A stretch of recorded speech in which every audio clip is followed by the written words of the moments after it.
हरि ओम नमो भगवते लोकनाथाय नमो ओम नमो भगवते वासुदेवाय नमो गिरिधारी गोपीनाथे नमो। जय गुरु लोकनाथ ब्रह्मचारी की जय। लोकनाथम ब्रह्मचारी जुगेश्वर महात्मा रुग सुख दुख तापवश्च शांति प्रदाकरम नमो नमो।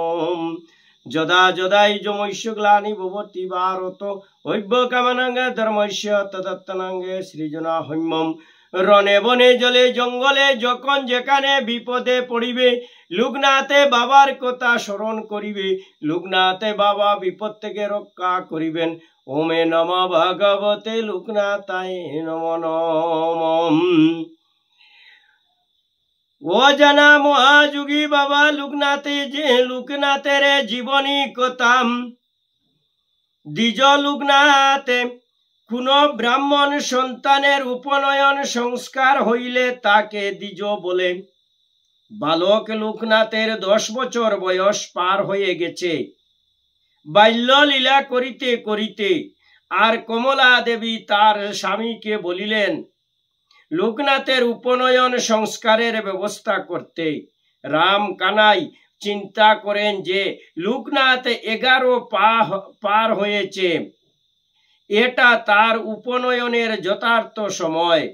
রাম কানাই লোকনাথের উপনয়ন সংস্কারের ব্যবস্থা করার জন্য পণ্ডিত ভগবান গাঙ্গুলির কাছে গিয়েছিলেন।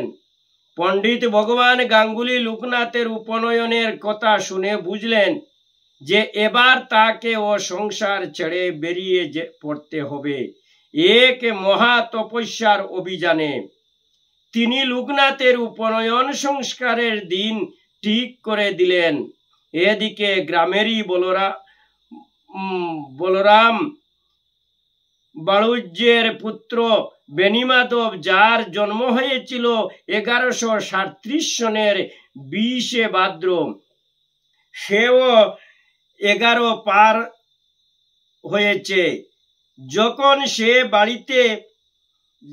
যখন সে জানতে পারল লোকনাথের উপনয়ন সংস্কার হবে, সেও উপনয়নের জন্য বায়না ধরল যে সেও লোকনাথের সঙ্গে ব্রহ্মচারী হতে চায়। লোকনাথ ও বেণীমাধবের মধ্যে একটি পূর্ব নির্বন্ধিত আত্মিক যুগ ছিল। লোকনাথের জন্মের 2 দিন পরেই বেণীমাধবের একই গ্রামে জন্ম হয়। আর বেণীমাধবের লোকনাথের সঙ্গে ব্রহ্মচারী হবার বাসনায় প্রাথমিকভাবে বাড়ির লোকের আপত্তি ছিল না। সেজন্য তারও উপনয়ন সংস্কারের ব্যবস্থা করা হলো। নির্দিষ্ট দিনে পণ্ডিত ভগবান গাঙ্গুলি রামকানাইয়ের বাড়ি উপস্থিত হইলেন আর লোকনাথের উপনয়ন সংস্কার করতে। তিনি নিজ হস্তে লোকনাথের উপনয়ন সংস্কার কার্য সমাধা করিলেন। উপনয়ন সংস্কার কার্য সমাধা হবার পর ভগবান গাঙ্গুলি লোকনাথকে নিয়ে দণ্ডিগড়ে প্রবেশ করলেন। আর দণ্ডিগড়ে দণ্ডিবেশী লোকনাথকে আচার্য ভগবান গাঙ্গুলি বলিলেন, লোকনাথ, এবার আমাদের বেরিয়ে পড়তে হবে। লোকনাথ তাকে জিজ্ঞাসা করলেন কোথায় যেতে হবে। আচার্য ভগবান গাঙ্গুলি তাকে বলিলেন, আমাদের তপস্যা করার জন্য গৃহত্যাগ করতে হবে। এখন থেকে তোমায় সন্ন্যাস আশ্রম গ্রহণ করতে হবে, ঈশ্বরের সাধনা করতে হবে, পরমেশ্বরকে লাভ করতে হবে। আচার্যদেব এবার রামকানাই ও কমলা দেবীর কাছে ঈশ্বরের সেই অমোঘ আদেশ প্রকাশ করে বললেন, বাবা রামকানাই, মা কমলা, ঈশ্বরের যে আদেশে আমার উপর আছে তা এবার আমায় পালন করতে হবে। এই জগতের মঙ্গলের জন্য ত্রিতাপ জ্বালা জর্জরিত অসংখ্য মানুষকে মুক্তির পথ দেখানোর জন্য এবং তোমাদের বংশের মুখ উজ্জ্বল করার নিমিত্ত লোকনাথকে সন্ন্যাস আশ্রম গ্রহণ করে গৃহত্যাগ করতে হবে। আমি এই দিনটির অপেক্ষাতেই বসে আছি। রাম কানাই বুঝলেন যে এতদিনে তার বহু আকাঙ্ক্ষিত স্বপ্ন সফল হতে চলছে। তার চতুর্থ পুত্র ব্রহ্মচারী হয়ে তার 60 কুল উদ্ধার করবে। তিনি স্ত্রীকে বলিলেন, এবার আমাদের লোকনাথকে বিদায় দিতে হবে। মাও বুঝেন যে দেবাদি দেব মহাদেবের বংশে লোকনাথের জন্ম হয়েছে জগতের মঙ্গল বিধানের জন্য। তার শক্তি নেই এর বিরুদ্ধে যাওয়ার, কিন্তু তাও মনে মনে তিনি কেঁদে আকুল হন। রাম কানাই তাকে বুঝাতে থাকেন যে তাদের পুত্র মানব রূপে জন্মগ্রহণ করেছে, কিন্তু দেব কার্য সাধনের জন্য। দেবতার কার্যে তাকে ছেড়ে দিতে হবে। এবার ভিক্ষা গ্রহণের পালা। উপনয়ন সংস্কারের পর শাস্ত্র অনুসারে দণ্ডী সন্ন্যাসীকে ভিক্ষা দিতে হয়। মা কমলা দেবী দণ্ডিঘরে প্রবেশ করলে লোকনাথের সামনে এসে বললেন, ভগবতী ভিক্ষাং দেহি। এইভাবে 3 বার উচ্চারণ করে লোকনাথ মার কাছে ভিক্ষা চাইলেন। মা কমলা দেবী তার সন্তানকে আঁচল ভরে ভিক্ষা দিলেন ও তাকে আশীর্বাদ করলেন। এরপর মা স্বয়ং লোকনাথের কাছে ভিক্ষা চাইলেন, আগামী জন্মে আবার যেন তোমায় সন্তান রূপে পাই। লোকনাথ বলিলেন, তাই হবে। মা কমলা দেবী অশ্রু সজ্জল চোখে দাঁড়িয়ে শেষবারের মতো দেখতে থাকেন তার প্রিয় পুত্রকে। আর রাম কানাই সুখ আনন্দ মিশ্রিত মনে নিশ্চিলভাবে দাঁড়িয়ে 2 চোখ ভরে দেখতে থাকেন দ্বিজ লোকনাথকে। বিদায়ের কালে সমাগত আচার্য ভগবান গাঙ্গুলি তার শিষ্য লোকনাথকে নিয়ে প্রস্তুতি। রাম কানাই তার পুত্রের সমস্ত ভার সঁপে দিলেন আচার্য দেবের হাতে। এদিকে গ্রামেরই অন্য প্রান্তে ঘটছে এক অন্য ঘটনা।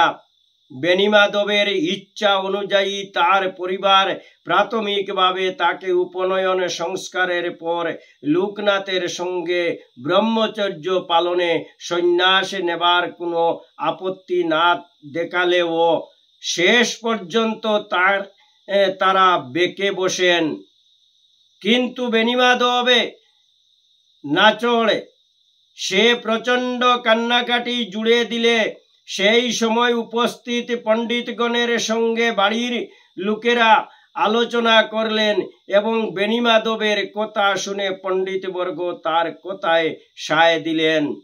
লোকনাথের খেলার সাথী বেণীমাধব গৈরিক বসন পড়ে মুন্ডিত মস্তকে খাদে ভিক্ষার ঝুলি নিয়ে দৌড়ে দৌড়ে লোকনাথের কাছে পৌঁছিল। সেখানে পৌঁছে আচার্য দেবকে দেখে পেয়ে সে বলল, আমার নাম বেণীমাধব বন্দ্যোপাধ্যায়। লোকনাথ আমার হাত দেখে বলেছিল, আমার হাতে সন্ন্যাস যুগ আছে, আমার শিব দর্শন হবে। ও যখন সন্ন্যাসী হবে তখন আমাকেও সঙ্গে নেবে। আমার উপনয়নে সংস্কার হয়েছে। দণ্ডিঘরে মার কাছে ভিক্ষা নিয়েই আমি লোকনাথের ডাক শুনতে পেলাম। ও বলল, বেণী, আমি তোমাকে কথা দিয়েছিলাম যাবার সময় ডেকে নেব। এখনই আমি বেরিয়ে পড়ছি। যাবি তো এক্ষুনি আমার বাড়ি চলে আয়। সন্ন্যাসী হতে চাস তো দেরি করিস নে, দেখবি সন্ন্যাসী হবার কি মজা। বালকের কথা শুনে আশ্চর্য ভগবান গাঙ্গুলি অবাক বিস্ময়ে দুই দ্বিজ বালককে দেখতে লাগিলেন। কি সরল মন ওদের, কি পবিত্র চিত্ত, কি প্রবল বাসনা সন্ন্যাসী হবার, কি ব্যাকুলতা শিব দর্শনের। দুজনেরই বয়স প্রায় এক। তিনি চোখ বুজে ঈশ্বরকে ধন্যবাদ জানালেন এই জন্মে এমন শিষ্য দেখবার জন্য। তিনি অন্তরে অনুভব করলেন একদিন এই দুই বালক শিষ্যের মহিমার মাধ্যমে তার জীবন সার্থক হয়ে উঠবে।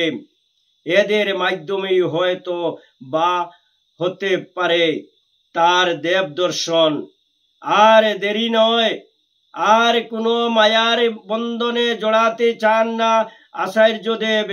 দুই পরিবারের লোকদের কাছে বিদায় নিয়ে এবার তার এগিয়ে যেতে হবে এক মহতি অভিযানে।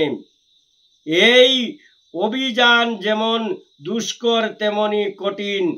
এই অভিযানের নেতৃত্ব তিনি ঈশ্বরের আদেশে নিজের কাঁধে তুলে নিয়েছেন। দুই বালকের হাত ধরে নিঃশব্দে পরমেশ্বরকে স্মরণ করে আচার্য ভগবান গাঙ্গুলি বাড়ি থেকে বেরিয়ে কচুয়া গ্রামের পথ ধরে ধীরে ধীরে এগিয়ে চললেন। এবারও পিছনে না তাকিয়ে সম্মুখে স্থির দৃষ্টি রেখে দুই দ্বিজ বালক সন্ন্যাসীর বেশে আচার্য দেবের হাত ধরে এগিয়ে চলে এক অজানার সন্ধানে। সারা গ্রামের লোক শাস্ত্রনয়নে সে দৃশ্য প্রত্যক্ষ করল। ওম নম ইতি দ্বিজ বালক লোকনাথ ব্রহ্মচারীর কথন সমাপ্ত কি জয়। ওম নমো ভগবতে লোকনাথায় নমঃ। ওম নমো ভগবতে বাসুদেবায় নমো নমঃ। হে দয়াময় বাসুদেব, আজকের তোমার এই অধ্যা পাঠ করতে যদি আমার কোনো ভুল ত্রুটি হয়, অপরাধ ক্ষমা করিও, ভুল ত্রুটি মার্জনা করিও। হে দয়াময় বাবা লোকনাথ ব্রহ্মচারী, তুমি ব্রহ্মা বিষ্ণু মহেশ্বর, তুমি গুরু, তুমি মাতা পিতা, তুমি সর্বদেব দেবী। তোমার শরীরে সর্বদেব দেবী আছেন। তোমার নাম স্মরণে সর্ব বিপদ দূরে যাবে। সর্ব অপরাধ ক্ষমা করে, ভুল ত্রুটি মার্জনা করি, সর্ব পাপ থেকে মুক্ত করি, সদা সৎপথে সজ্ঞান দিয়া, ধর্ম পথে সদা মতি গতি দিয়া দেও। হে দয়াময় দর্শকগণে, আপনাদের কাছে এই নিবেদন, বাবা লোকনাথের এই অধ্যা যে পাঠ করেছি, সন্ন্যাসের ধর্ম সম্বন্ধে, কিভাবে সন্ন্যাস ধর্ম নিতে হয়, সন্ন্যাসে যেতে হয়, সেইগুলা পাঠ শুনে যদি আপনাদের মনে আনন্দ লাগে বা ভালো লাগে, জয় বাবা লোকনাথে বলে এই চ্যানেলে একটি লাইক করে দিবেন। আর সদা লোকনাথে বাবার নাম স্মরণ করিবেন। বিপদে আপদে রনে বনে জলে জঙ্গলে যখন বিপদে পড়িবেন, লোকনাথে বাবার কথা স্মরণ করিবেন। লোকনাথে বাবা অতি সত্তর বিপদ থেকে রক্ষা করিবেন। জয় গুরু লোকনাথে বলে এই চ্যানেলে লাইক করে দিবেন। হরে কৃষ্ণ কৃষ্ণ কৃষ্ণ হরে হরে, হরে রাম রাম রাম হরে হরে। বল হরি বল হরি বল হরি বল।